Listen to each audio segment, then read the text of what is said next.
Salut YouTube, j'espère que tu vas bien. Moi, j'ai l'air et je le suis un peu fatigué. Je fais la vidéo en 2-2, entre deux. Je vous montrerai un petit extrait comme ça sur Instagram. Vous verrez le chantier que c'est. Et comme j'avais dit, je suis en plein déménagement. Donc forcément, j'ai l'essentiel, mais voilà, j'ai plus de fond vert. J'ai bientôt plus de déco derrière. J'ai plus rien au sol, plus rien au mur. Voilà, il me reste que ça. Mais bon, c'est pour du mieux puisque je vais aller dans un endroit où il y aura une pièce complète dédiée à YouTube. Et donc on pourra faire un grand fond vert, un meilleur décor, etc. Petit à petit, bien sûr, on pourra faire du streaming, du live avec quelque chose de correct. Enfin, on va pouvoir continuer à s'éclater. Écoutez, donc pour ceux qui auraient des questions, n'hésitez pas à les poser, que ce soit par mail, en commentaire, en ce que vous voulez. Moi, je répondrai avec plaisir. N'hésitez pas à partager les vidéos pour que la chaîne progresse encore. On est à 92 abonnés. Voilà, j'aimerais arriver aux 100 avant l'été. Et n'hésitez pas à liker. Et pour ceux à qui ce n'est pas déjà fait, à vous abonner.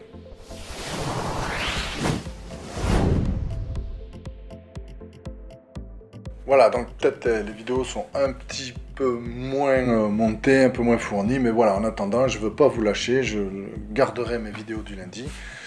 Voilà, j'espère qu'il n'y aura pas un trou trop important, parce qu'évidemment, certaines administrations telles que, voilà, pour les connexions, parfois sont un peu lentes à réagir. Bon, on verra bien. Normalement, tout est programmé, il ne devrait pas manquer de vidéos. Point. De quoi on va parler aujourd'hui ? Aujourd'hui, on va parler je me rapproche pour le micro, d'un sujet qui est un petit peu, je trouve, bizarre, même si c'est quelque chose de récurrent sur Internet, les théories du complot. Pourquoi est-ce que des gens ont besoin de théoriser des complots? Ils voient des complots partout et pour n'importe quoi. C'est quand même bizarre. Petite info, j'ai retrouvé une tête humaine. Je vais garder la casquette pour cette vidéo, ça fera intermédiaire. Mais j'ai pu aller au coiffeur, au déconfinement, c'est le bonheur. Alors, une des théories du complot que je trouve absolument... Alors, bizarre vraiment de penser que c'est un complot, parce qu'il n'y aurait aucun intérêt à mentir là-dessus, enfin je vois pas quoi. Tu peux mentir sur plein de choses, mais là-dessus, je vois pas l'intérêt. C'est... Alors évidemment, là j'ai mes petites notes. L'atterrissage lunaire en 1969, donc quand on a été sur la Lune, et bien il y en a, ils croient que c'est pas vrai, qu'on n'a pas été sur la Lune, que c'est un canular. Je vous lis l'article. Donc les premiers pas de l'homme sur la Lune, c'est un événement qui en 69 et durant des années qui ont suivi, a littéralement fait l'objet d'une mise en scène par la NASA dans le but de faire taire les détracteurs et les sceptiques. Mais ça sert à rien. D'importants documents d'archives manquent à l'appel et certaines photos paraissent carrément truquées. Alors paraissent, alors est-ce qu'elles sont truquées ou pas? Parce que si tu prouves que c'est un fake, tu as la preuve, c'est un fake, tu démontres que c'est un trucage, bon voilà. Ou c'est une photo vraie, mais paraissent truquées, ça veut tout dire et rien dire. Il faudrait des faits, quoi, un truc carré. Et donc en 70, un tiers des Américains, c'est quand même 30%, c'est beaucoup, pensaient qu'à l'alunissage, c'était un canular monté de toutes pièces. Et 40 ans plus tard, ils sont encore 6% à penser ça. Il y a 6% des Américains, ils pensent que c'est pas vrai. Alors, comme j'ai dit, il n'y aurait aucun intérêt à faire croire d'un faux alunissage, mais peut-être qu'il manque des photos, qu'il manque des archives, parce que peut-être qu'ils auraient découvert des choses sur la Lune. Exemple, des sites archéologiques. Ce ne serait pas nous qui aurions construit là-bas, parce que c'est la première fois qu'on irait, mais peut-être qu'il y a eu justement d'autres civilisations qui sont allées, peut-être même qu'il y a la preuve qu'on vient de ces civilisations, je dis n'importe quoi, enfin n'importe quoi, je pars en logique moi, et puis que à partir de là, ils auraient décidé de le cacher, peut-être par rapport à leur religion, etc., pour pas créer de panique, de je ne sais quoi, de fantasme, et peut-être qu'ils ont la preuve en fait qu'on ne serait pas natif de la Terre, je sais pas. S'il manque des photos, ou en tout cas qu'il y aurait quelque chose d'autre que nous. Là, ce serait plus logique, d'accord, on peut imaginer un petit complot comme quoi ils ne veulent pas le dévoiler. Mais l'alunissage en lui-même, ça n'a aucun intérêt. Deuxième complot. Il y en a 10, hein, reste jusqu'à la fin, s'il te plaît. C'est intéressant quand même. Les Illuminati et l'ordre du Nouveau Monde, NWO. Alors, beaucoup d'événements historiques sont expliqués par un complot impliquant des groupes secrets et puissants, Illuminati, Bilderberg, d'autres, certainement francs-maçons, qui auraient pour but d'imposer un gouvernement global qui commanderait toute l'humanité, que l'on appellerait The New World Order. Donc, l'ordre du Nouveau Monde, ou un Nouveau Monde avec un nom. Voilà, un groupe de personnes essaierait de prendre le pouvoir pour qu'il n'y ait qu'un seul gouvernement mondial, un peu comme dans les films de science-fiction. Un seul gouvernement mondial. D'un autre côté, ce serait pas plus mal peut-être, parce qu'avec tous ces petits gouvernements partout, c'est quand même un gros bordel. Faut bien dire ce qui est, les gouvernements, c'est un gros bordel. Alors souvent, des gens font des révolutions, comme en Afrique, comme en Amérique latine, comme c'est arrivé en France. Ils font des révolutions, et t'as toujours un gros con qui prend le pouvoir pour tout garder pour lui. Tout le temps. En France, on a de magnifiques gros cons, hein, qui gardent tout pour eux, tu vois. T'envoies ils te disent, pas la peine de mettre des masques, parce qu'en fait, ils en ont pas. Tu vois, plutôt que de te dire, on en a pas, on a fait les cons, on va assumer. Non, non, c'est pas la peine d'en mettre, il y en a pas, comment on fait. Bon, on a en France, c'est les rois pour prendre tout l'argent aux autres, rien partager, et même des artistes à qui le public donne son pognon, et ils deviennent riches grâce aux gens, et bien ils partent en Belgique ou ailleurs pour payer moins d'impôts. Alors les gens leur donnent l'argent, mais lui, il devient riche, mais il rend pas un petit peu pour qu'on puisse donner aux hôpitaux et tout ça. Lui, il part en Russie ou en Belgique, ou il part au Luxembourg, enfin là où on paye pas d'impôts. Il change de nationalité même, le gars. Ça, moi, ça me... Voilà, les Français lui donnent de l'argent, et lui change de nationalité pour le garder. J'ai envie de dire un gros mot, mais je le dirai pas. 3. Ça, c'est le complot le mondial, ça. Tout le monde en a entendu parler. C'est le gros fantasme, la zone 51. Et qu'est-ce qui s'y passe? Alors, on lit le truc, et je vous donne mon avis. Donc, la zone 51 abriterait une base militaire secrète où des appareils expérimentaux seraient testés. Pour certains, cette base abriterait des technologies extraterrestres, des militaires communiqueraient avec des êtres venus d'une autre planète, les débris du crash de Roswell et bien d'autres seraient conservés dans cette base pour être étudiés. Alors moi je serais d'avis, je suis du parti où cette base, en fait, il y a des trucs secrets, gouvernementaux, et en fait, les extraterrestres, à mon avis, c'est un écran de fumée. Tout le monde se concentre là-dessus, parce qu'on voudrait y croire, on aimerait bien. Mais en fait, il y a autre chose. Il doit faire des expériences sur des gens, ou tu vois, un truc pas très catholique, là, pas très moraux, pas moral du tout. Et en fait, pour pas qu'on vienne chercher, ou qu'on fasse des recherches, mais sur un autre sujet, en fait. Les aliens, là, ils sont sûrs qu'on trouvera rien, et que, bah, vu que tu trouves rien, tu fantasmes encore plus, et tu cherches. Et de temps en temps, ils doivent lâcher un petit truc, tu vois, genre un petit appareil expérimental qui fait de la lumière, hop, il passe au-dessus, il fait un tour, il revient, et tout le monde, waouh, putain, on a chopé un truc. Je pense que c'est plutôt cet ordre-là, moi. Tu vois? Ou alors, c'est en rapport avec la Lune, ils auraient trouvé des trucs sur la Lune qu'ils ont amenés sur cette zone-là et qui conservent secrète pour pas le donner aux autres gouvernements, par exemple. Tout est permis. 4. Ça, c'est un truc... J'entends des bruits. Ça, c'est un truc qui serait dans l'ordre du possible, que le virus Ebola est une arme bactériologique, une arme biologique. On a dit la même chose du coronavirus, hein, du Covid. Je vous lis le truc. Donc la récente épidémie d'Ebola aurait, selon cette conspiration, été causée par le déploiement accidentel d'une arme biologique.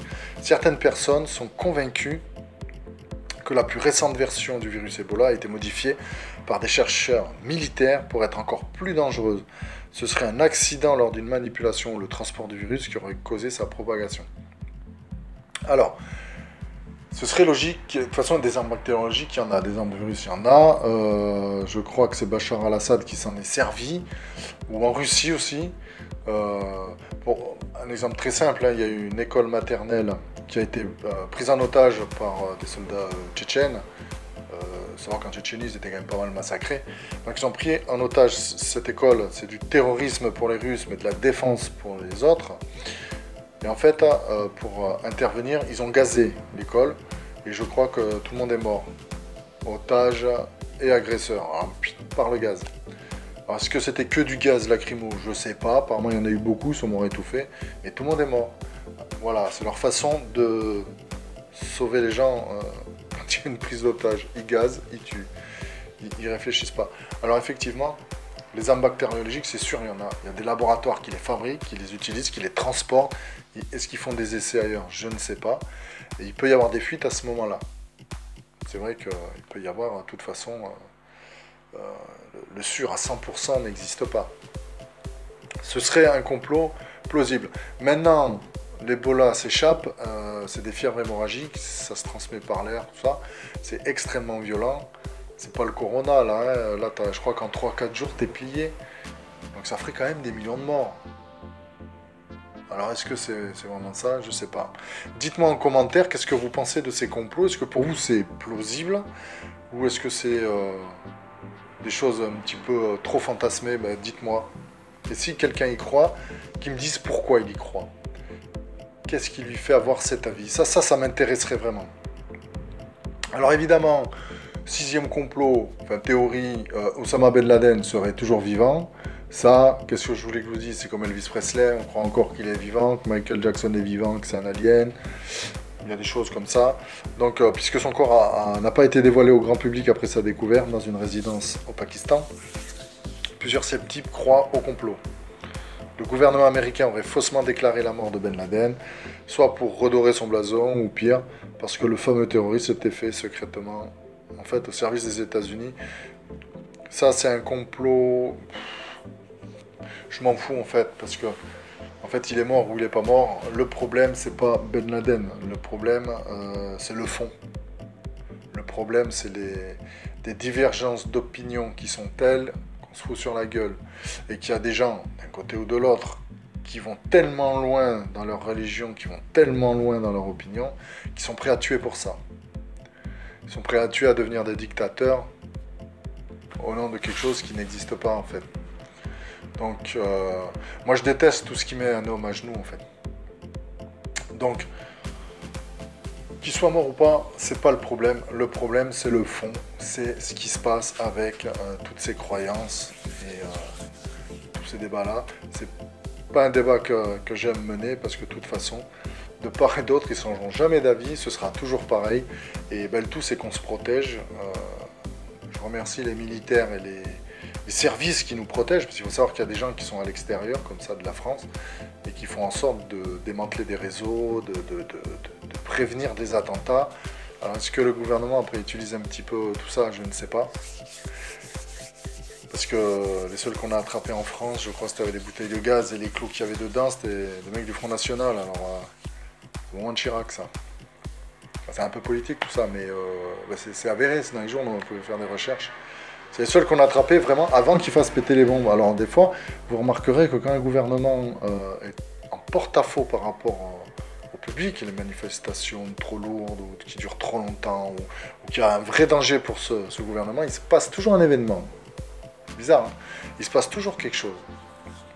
Ça, c'est un complot, une théorie du complot qui est intéressante. Parce que l'histoire se répète tout le temps. Quand il y a un problème, quand il n'y a pas de problème, il n'y a pas d'attentat, il n'y a rien, tout va bien.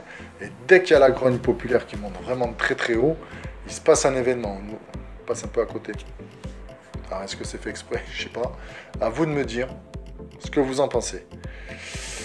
Pareil, 8e complot, le virus du sida a été créé en laboratoire.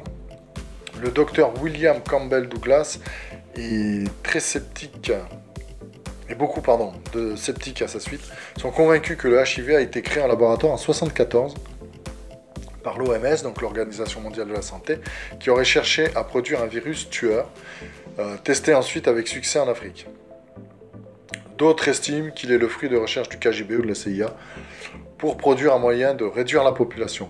Alors, si le meilleur moyen des gouvernements pour qu'on soit moins d'humains, qu'on préserve nos ressources, c'est de nous balancer des virus. Faut vraiment que la base, on fasse quelque chose, quoi. C'est pas, je sais pas ce que vous en pensez. T'imagines, t'as 6 enfants, tu perds ton boulot, t'as moins d'argent, bah, on va en éliminer 3, comme ça on va rester au même niveau de vie. Hein, qu'est-ce que t'en penses? Donc je sais pas. Il faudrait peut-être les populations, comment vous dire ça? Les pays riches, nous, on fait beaucoup moins d'enfants. Voilà.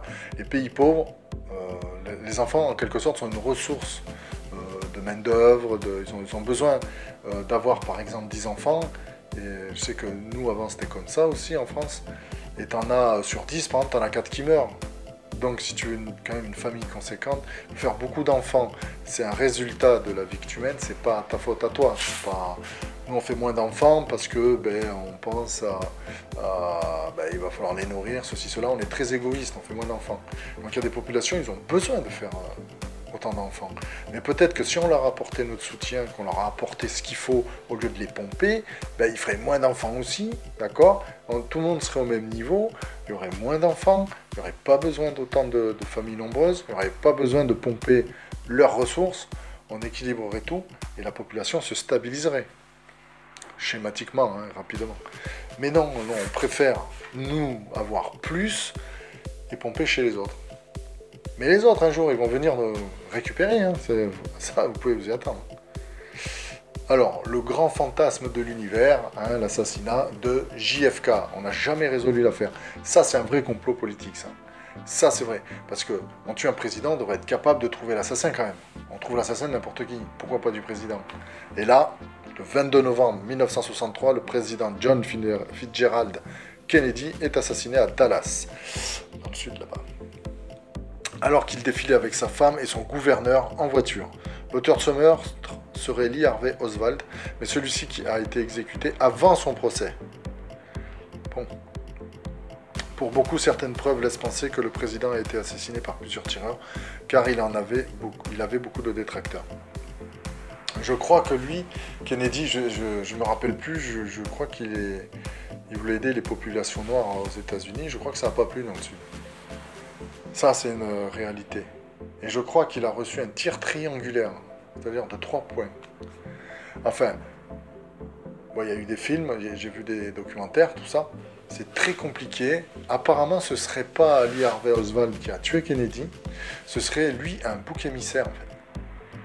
L'homme de paille, celui qu'on met en avant, qu'on jette au lion, mais derrière il y a autre chose, et ça c'est une réalité, et j'espère qu'un jour on pourra le savoir, on pourra le vérifier. Je crois qu'aux États-Unis ils déclassifient 75 ans après, donc comme ça c'est bien, tu as 2 ou 3 générations qui sont passées, ils en auront rien à battre, et au moins tu es sûr que ça ne servira à rien de déclassifier, mais bon c'est comme ça, peut-être faire perdurer la mémoire, faire comprendre aux gens que le gouvernement n'a pas tous les droits, et peut-être aller mettre notre nez là-dedans, là.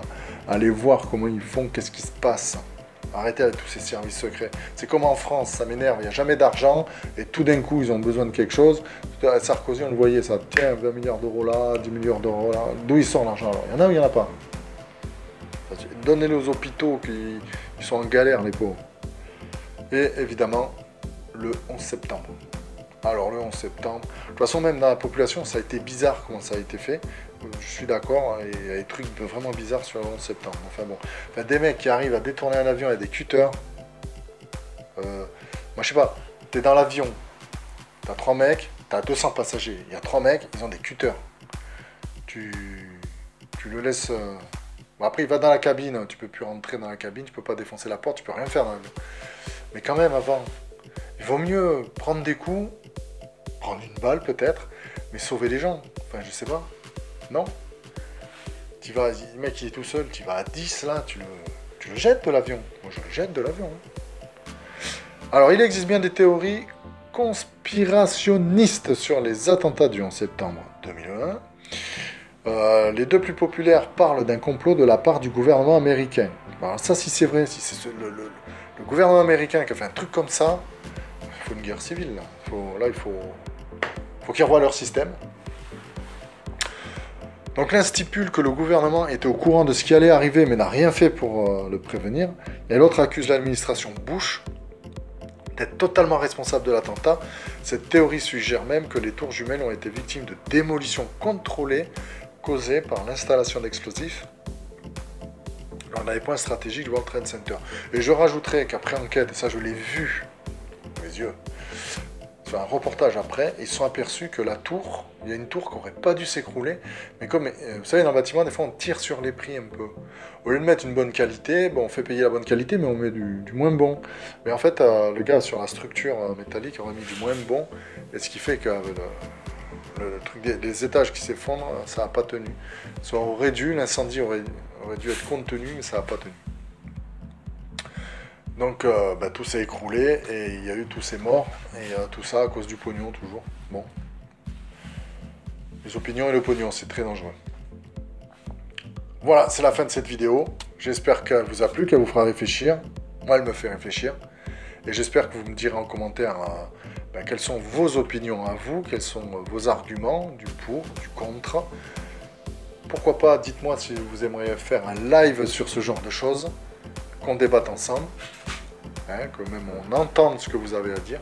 Moi, ça me ferait très plaisir. Dites-le en commentaire. Et je vous dis à lundi. Bye.